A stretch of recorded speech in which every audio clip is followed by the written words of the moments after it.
back to Tokyo, there's a real feeling of nostalgia, and want to look around and see how much great food there really is here. Great restaurants, top quality, literally everywhere I turn. I kind of feel like I'm missing out a little bit, but this is what it is. This is why Tokyo is such a fantastic place. We're travelling all the way through Japan, but it all comes together right here, and I think this is the real heart of Japanese cuisine.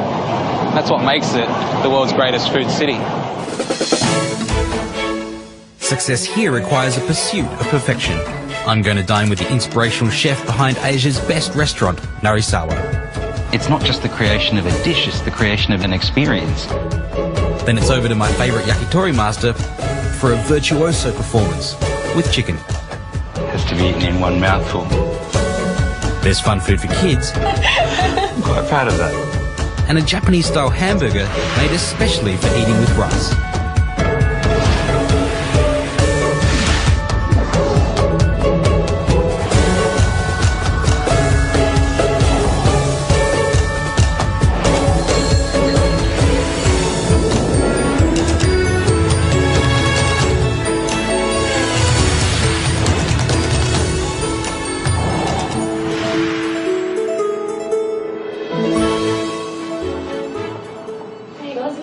This is the Takashimaya department store in Nihonbashi, one of Tokyo's grand old department stores. This lady's presenting the rose of the day to show that it's opening up for the morning. And although this is a great place to buy your luxury goods and your handbags and things, the real secret's downstairs, and that's the food. From humble beginnings as a shop selling cotton and used clothing all the way back in the Edo period, Takashimaya is now one of Japan's largest and grandest department stores. Its incomparable service and impeccable quality are a hit with stylish Japanese consumers. But you don't come here to save money.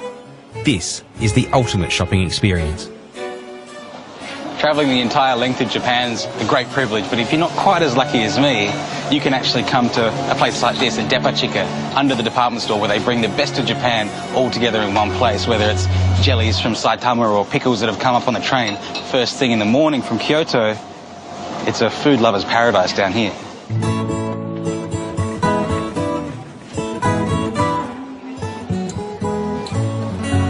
When you walk through here, it's hard not to be impressed with the produce that you see. Everything is absolutely pristine, smooth skin, not a blemish anywhere. These are the supermodels of fruit and vegetable, for better or worse.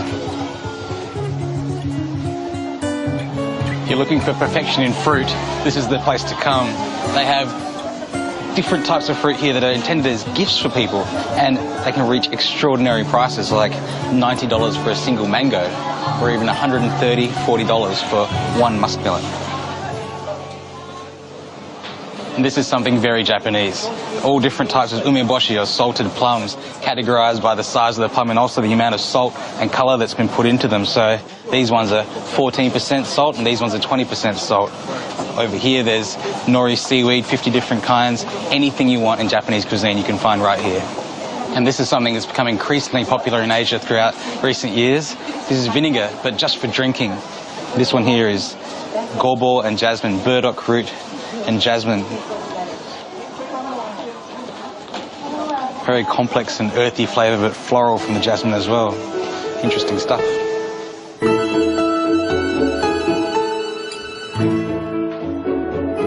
Takashimaya's Depachika is a brilliant introduction to Tokyo's food culture.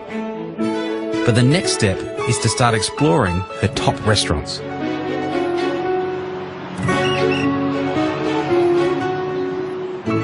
In many ways, you could consider Tokyo a city of experiences. And this restaurant here is often considered to be one of the best in the world. They do something slightly different. This isn't just food, it's art.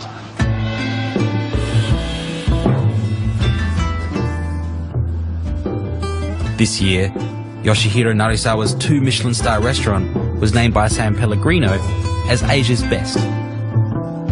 But with dishes like Soil 2013 and Winter Springs, it's clear Yoshihiro is a man whose culinary inspirations go far beyond the normal. ファインダイニングに求められているのはやはり感動だったり、それから料理を食べることによってメッセージを受け取ったり、それから新しい発見、知識として知らないことを知ることができたりっていう。Up first is winter springs, a dish inspired by Yoshihiro's foraging trips along the mountain streams of Nagano. Wasabi root is slowly infused into mountain spring water over several hours using this rotary evaporator. The liquid is chilled to 3 degrees and served in small pools like splashes on glass, frozen in time. Then wild baby herbs are placed around the gel as if sprouting out of the water.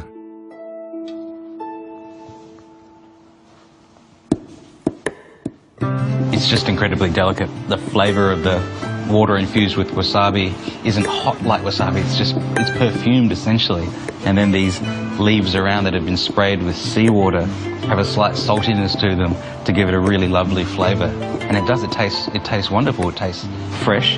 And it's not just the creation of a dish, it's the creation of an experience. I've come to a great restaurant, but I'm getting the experience of plucking baby herbs from around a winter spring in the cold of the mountains. Next on the list is a dish called Soil 2013, and believe it or not, soil is actually the main ingredient. On one of his many visits to Nagano, Yoshihiro noticed that one particular field was lush and rich, while those around it were frozen and dead. He took a sample, had it analysed, and the result is this dish: mountain soil boiled with water and burdock root and frothed into a foamy soup. To say that the aroma is earthy is kind of trite in a way, because it's the earth. This is the essence of the earth, and wow, it's actually very nice. You know, it's strange to be served soil in a restaurant like this, but it's light in flavour, it's minerally, it's very sweet, strangely enough, considering that it hasn't had any sugar or anything added to it. It actually tastes beautiful. It's surprising to me, but it really does. Now for the meat. In a dish called sumi, or charcoal, Narisawa uses Hida Wagyu rump from Gifu Prefecture, and to achieve perfectly uniform taste and texture, he napes the beef for about half an hour in a warm mix of olive oil and butter. Then he makes charcoal using a dry roasting process that's centuries old. But instead of making charcoal from wood, he uses leeks. The leek charcoal is ground to an edible powder and used to coat the beef. Finally, it's served with a red wine shoe and Japanese merlot. Arigatou gozaimasu. Visually, the impact of this coming to the table is that you're eating a lump of coal. There's a glowing red ember inside, and it's coal on the outside.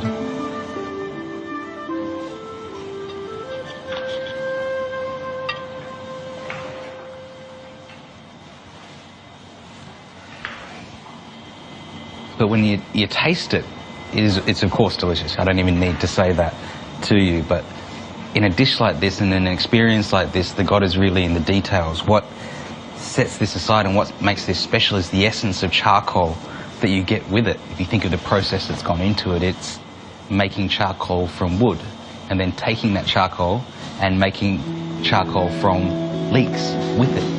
And that's the difference. That's what the real defining factor of this dish is. It's not the meat, it's not the sauce, it's the charcoal and the different layer that adds on top of it.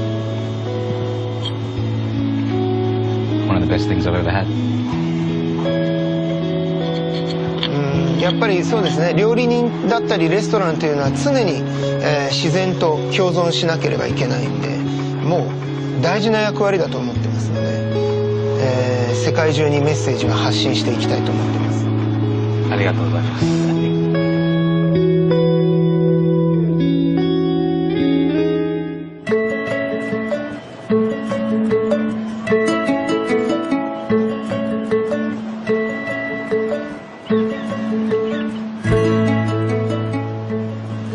Tokyo's a magnet. It attracts ideas, ambition, energy and youth. If you can make it here, you can make it anywhere. So what happens to those little towns on the outskirts? Well, sadly, all too often, they die. Here in the town of Fukaya in Saitama Prefecture, just an hour by train from Tokyo, that slow death was already starting to happen. But rather than slipping away person by person and building by building, the community in this town got together and they've done something really special here. A bunch of people and businesses that have come together to reinvigorate this old sake brewery. The library and bookshop is run by a poet and writer who set up a school here to teach local kids about Japanese history and culture. The local tea supplier set up this traditional tea shop to cater for the ever-increasing visitors and day trippers coming from Tokyo. The community centre needed somewhere to eat, so a former restaurant manager who had never picked up a knife before suddenly got the job of chef. And it turns out he makes a pretty good curry. And there's a cinema that plays the latest movies. But it's the tofu shop out the front here that interests me the most. 私にとって、豆腐工房の、仲間っていうのは、一緒にこう戦っていく仲間ですね。一緒にみんなで考えて一緒にやっていく、はい、仲間です。Chieko Nakanishi used to work for a big manufacturing company. When the company downsized, she and her colleagues lost their jobs. And so to keep themselves employed and to keep the money coming in, they started Tofu Kobo and set out on a quest to make Japan's best tofu. 毎日お豆腐を作る、私が作り続けるのは、もう今まで18年培ってきたね、こう地域の、方たちとのつながりで、安心安全なものをお届けしている、もう本当にそれが自分の仕事の支えになってますから、それはこう地域に提供できる。ありがとうございます。はい、召し上がってみてください。This is what it's all about, you know, the product of all this industry. And that's, a lot of people think that tofu doesn't have a lot of flavour, but this is really wonderful. Soft and creamy and quite nutty and full of kind of a minerally flavour. Almost like spring water in a way, but in a creamy form. It's lovely. ちょっとお安いのから言うと、5倍ぐらいかな。5倍ぐらいのものですか。I saw. はいはい。The reason it's so creamy is that she uses, in comparison to a regular cheaper tofu, she uses 5 times the amount of beans to produce the same amount of product, which is quite extraordinary, really. 食べさせるのがやっぱりずっと思ってきたことなので、それを支えにやってきました。She wants to make the tofu to this incredibly high quality for the children, essentially, for the children so that they can eat quality food and real food as they grow up. And that to her is a safer way to eat and a more soulful way to eat.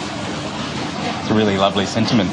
And it's wonderful to see it being put into practice here, not on a big scale, on a fairly modest scale, but producing an extraordinarily high quality product that she can be very proud of.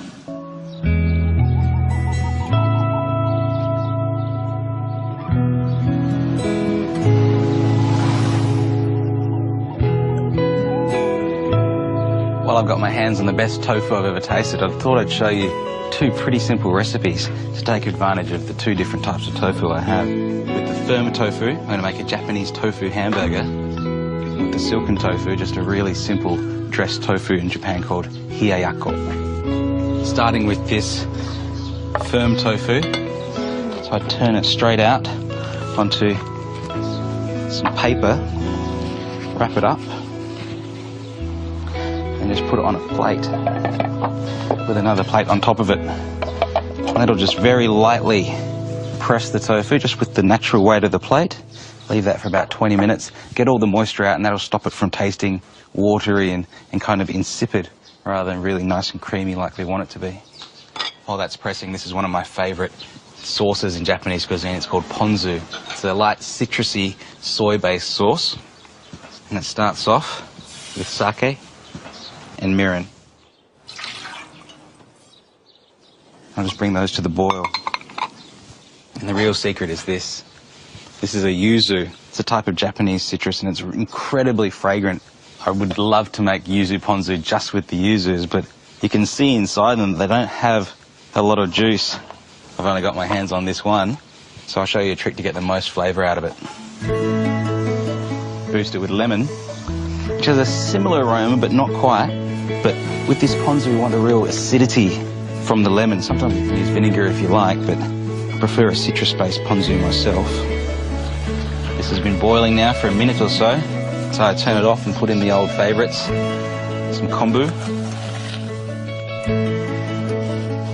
some of this katsuobushi, bonito flakes, and on top of that as well, soy sauce.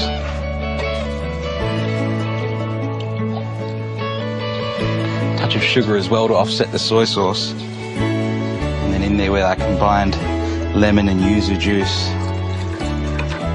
Of course, we don't want to lose the flavour from this zest, so I'll just pop that in there to infuse as well. So you can set that aside overnight if you can, but at least for an hour. The fragrance of it is just sensational already. So now with very clean hands, just pick up the tofu and break it apart. Sort of lovely texture to it, this kind of firm tofu after it's been pressed. And it's this creamy texture that's going to make such a difference to our tofu hamburger. Then add in our beef mince, about 400 grams. Just to that, season it with a lot of salt. I'm going to add some grated onion. It's looking good, so I'll add in a few extra flavourings. Some black pepper. And also some nutmeg. And finally, an egg.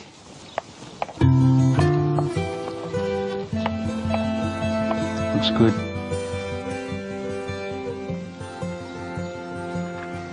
Get this straight into the fry pan. Try and get a little crust on the outside of it. We want to be very delicate with it. Japanese hamburgers don't go between two pieces of bread. They go in on a plate by themselves and they're eaten with rice. So that light and fluffy texture is really what you're looking for, something that's going to match well with rice. Time to flip it over.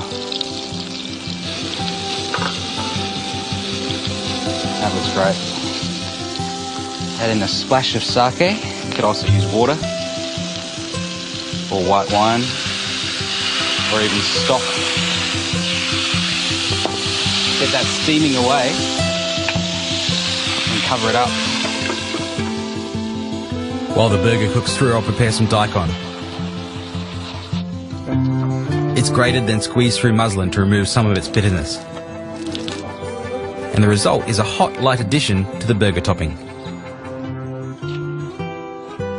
Our ponzu's been infusing, and it's got a wonderful citrus aroma, fragrance from the yuzu. It's very savoury as well from the umami in that seaweed and katsuobushi. Strain that out.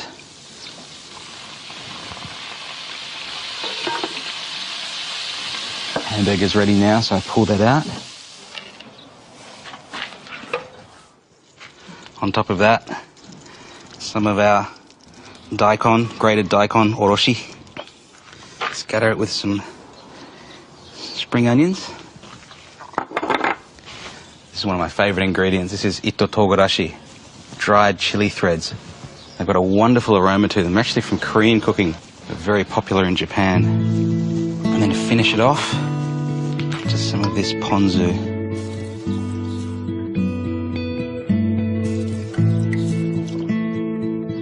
And now for the second recipe, dressed silken tofu. Simply turn drained tofu onto a plate, grate some ginger, then add chives and bonito flakes. Our Japanese tofu hamburger and our cold dressed tofu or hiyayako. With a drizzle of this tamari over the top, it's going to be absolutely perfect. Good enough to eat.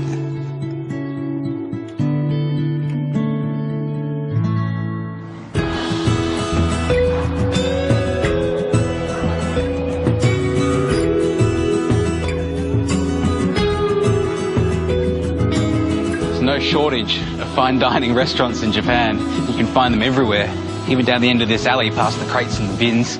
This is one of my favourite restaurants in the entire world, and it's all about yakitori.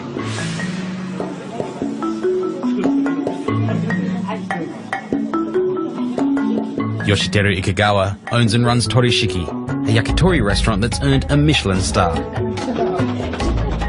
Yoshiteru specialises in omakase, a style of eating similar to a degustation, where the meal is tailor-made to each diner and delivered one small piece at a time.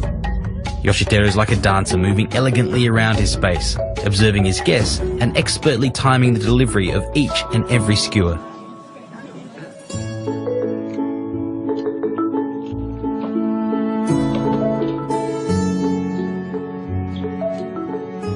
In Western cooking, sometimes you can think of a single chicken being limited to a thigh and drumstick and a breast and a wing, but Ikegawa-san here can get 20 different cuts out of one bird. The first piece Yoshiteru creates for me is a skewer called chorchin, or lantern. It's a combination of liver, fallopian tube and a chicken ovum. That's the yolk of an egg taken from inside the chicken before the egg is formed. これ一口で食べる。そうです。はい。お口だけで一口で召し上がってくださいませ。Has to be eaten in one mouthful.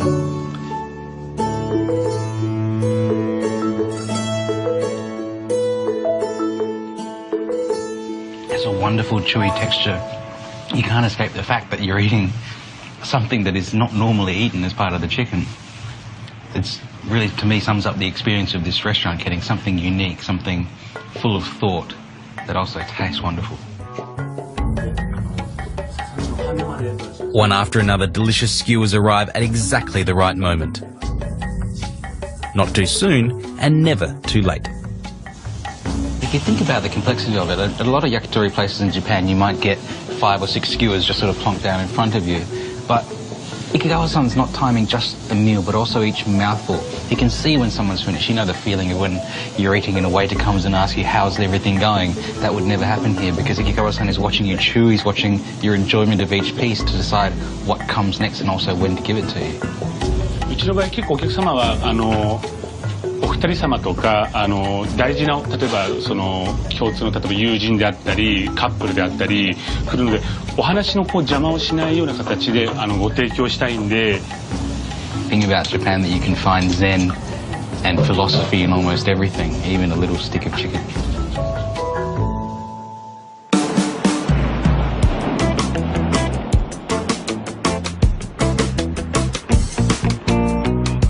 In this nondescript apartment block is a champion, a mum who sees every single one of her kids' school lunches as a work of art.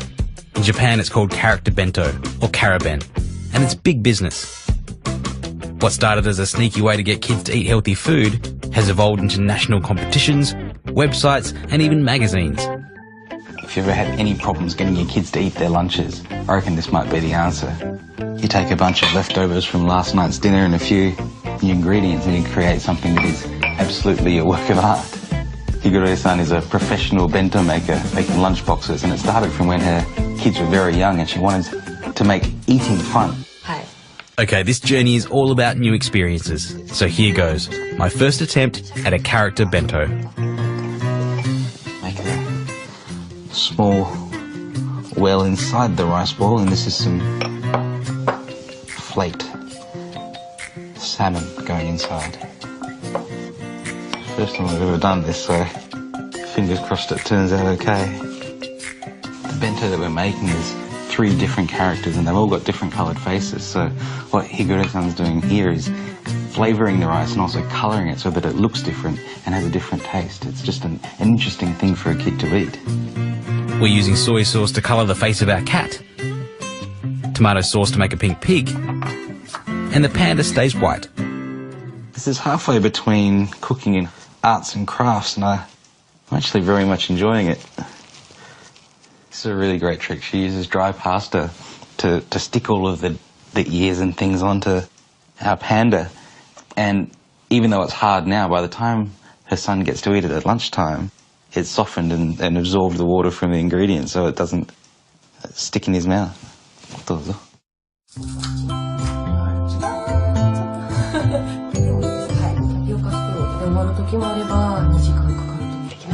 できました。あー、かわいい。 I'm quite proud of that.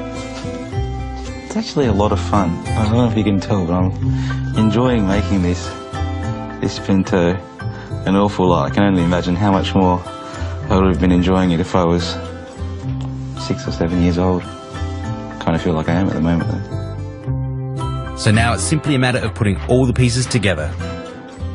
And there it is, a literal legend in a lunchbox. Next time, I travel to the heart of traditional Japanese culture, Kyoto. 1,000 different varieties done 1,000 different ways. I experienced the famed tea ceremony, a Maiko drinking party, and discover a food scene that's far from old-fashioned. It's a lot of fun to eat.